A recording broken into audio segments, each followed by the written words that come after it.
Itinanggi ng re-elected Bulacan Governor at dating aktor na si Daniel Fernando na binigyan niya ng kotse at allowance na 1 million pesos ang aktres na si Kim Rodriguez.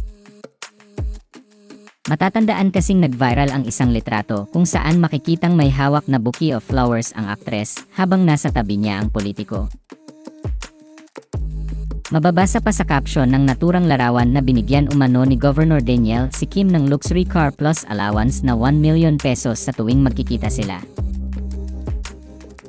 Ayon sa ulat ng Abante, pinakalat umano ng mga kalaban ni Governor Daniel sa politika ang propagandang iyon bago mag-eleksyon at ang litratong iyon ay nakunan pa noong taong 2022. Ibinalita rin ng Abante na natatawa lang daw ang halos lahat ng mga kaibigan at kasama ni Governor Daniel sa issue dahil kilala nila ang dating aktor bilang masinop sa pananalapi, lalo na't pera ng bayan ang pinag-uusapan.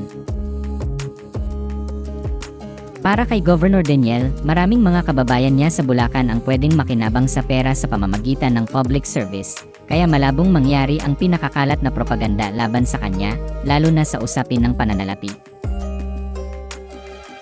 Ayon pa sa ulat ng Abante, sa kasalukuyan ay nakatutok si Governor Daniel sa trabaho niya at sa pagsisilbi sa mga kababayan niya sa Bulacan. Ibinalita naman ng Remate na sinabi ng staff ni Governor Daniel na wala umanong katotohanan ang issue na nalilink siya kay Kim. Inilahad pa ng staff sa panayam sa Remate na wala umanong makuhang issue ang kalaban ni Governor Daniel sa 2 terminong pagiging gobernador nito.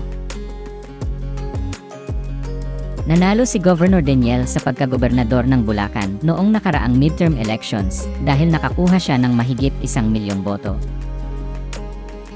Wala namang gaanong impormasyon tungkol sa relationship status ng politiko, ngunit wala namang bali-balitang ikinasal ang gobernador ng Bulacan.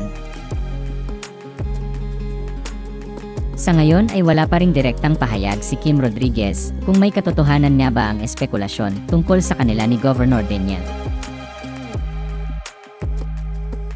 Noong May 23, 2025 ay ipinost ng aktres sa kanyang TikTok account ang isang video na tila sagot niya sa mga patuloy na umiintriga sa kanya. Tanging pikit ang reply niya sa netizen na nagsabing, "Dedma sa basher basta may Daniel Fernando." Hindi ito ang unang beses na nalink ang aktres sa isang kilalang personalidad. Matatandaang noong March 2024 ay kumalat sa social media na di umano'y karelasyon ni Kim ang dating basketballistang si Mark Pingris, ngunit pinabulaanan nila ang bali-balitang may namamagitan sa kanilang dalawa.